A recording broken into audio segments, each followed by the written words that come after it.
No nii, meie kuu autoks on seekord siis 5. generatsiooni RAV4, et millest selline valik, vaevalt see vist või on see seotud kuidagi sellega, et kohe hakkab ka Monte Carlo ralli, kus siis meie Ott Tänak Toyotaga sõidab? No, sealt ei maksa väga palju seoseid otsida. Meile tundus Tõnuga, et see auto on lihtsalt teistest uutest mudelitest, mis ka jaanuaris meile siia jõudsid, ilmselt kõige olulisem, sellepärast et ta hakkab müüma sama palju kui kõik teised kokku. No kui vaadata välimus, siis see on tõeliselt selline, mis väga silma torkav ja selline ülbe välimus, et kui me just ennist rääkisime mõõtudest, siis tegelikult võrreldes eelmise mudeli mõõtudega ei ole väga suured vahed, aga välimuse osas tundub küll, nagu oleks tohutu muudatus toimub. Absoluutselt, et see on eelkäijast umbes 5 mm lühem. Tema katusejoon on 10 mm madalamal ja telgade vahe umbes 30 mm pikem. Aga need pisikesed muutused koos uue kujundusega annavad autole hoopis teise ilme ja Toyota insenerid on lubanud, et see auto pakub endisest rohkem ka juhile midagi. No see on ehitatud TNGA platvormile, mis siis eeldabki seda, et tegemist on siis ka salongis äärmiselt ruumikaga ja vist oma klassi kõige suurema pakiruumiga.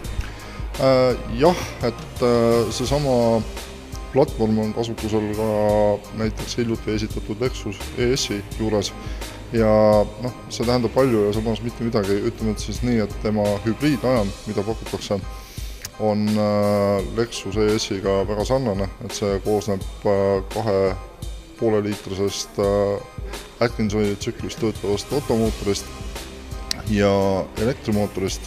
Süsteemi koguvõimsus on 218 hobujõudu. Ja lisaks sellele on siis valikus ka üks 2-liitrine automootor, mis arendab 173 hobujõudu. No sellest on juba räägitud, et tegemist on oma klassi kõige säästlikuma autoga, et arvestades, kui võimsad mootorid on ja kütusekulu, kui väike on, et siis on ju äärmiselt soodne auto.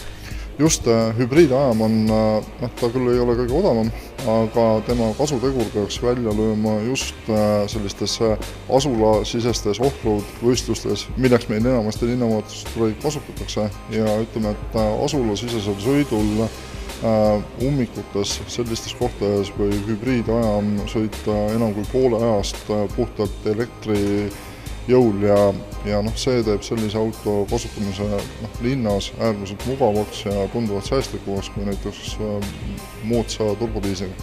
Sellel uuel RAV4-l on väga palju mõeldud ka selle sees olevatele ekraanidele ja selle ümber olevatele nuppudele, et vist tundub, nagu oleks võetud selline inimene tänavalt või autojuht pandud sinna sisse istuma, et ta saaks oma käe järgi kõik need nupud vajalikult panna nii, et oleks äärmiselt mugav kasutada. Absoluutselt, et mina kahjuks ei ole selle auto veel sõitnud, ma loodan seda teha lähiajal Eesti ajakirjanike jaoks. Täna just, kui me seda klippi teeme, tegelikult nagu esitus käib ja esmamulje on tõesti nagu hästi positiivne, sellepärast, et see interjöör on käepärane, see ei ole ülekujundatud, kõik asjad on nagu lihtsalt leitavad, et ootused on päris kõrg. No aga maailmas on ta häid numbreid näidanud ja enim müüdumate linnamaasturite oma klassis siis, et ilmselt tuleb ka siin Eestis kõva müüginumber. Ma usun küll ja sellel autol on ka, ütleme, et selline lisasurve, et kuna Avensis lähemal ajal mudelvalikust läheb ära, siis peab just RAV4 tõmbama Avensis ostjad enda leeri või siis jäävad need uue Corolla vana.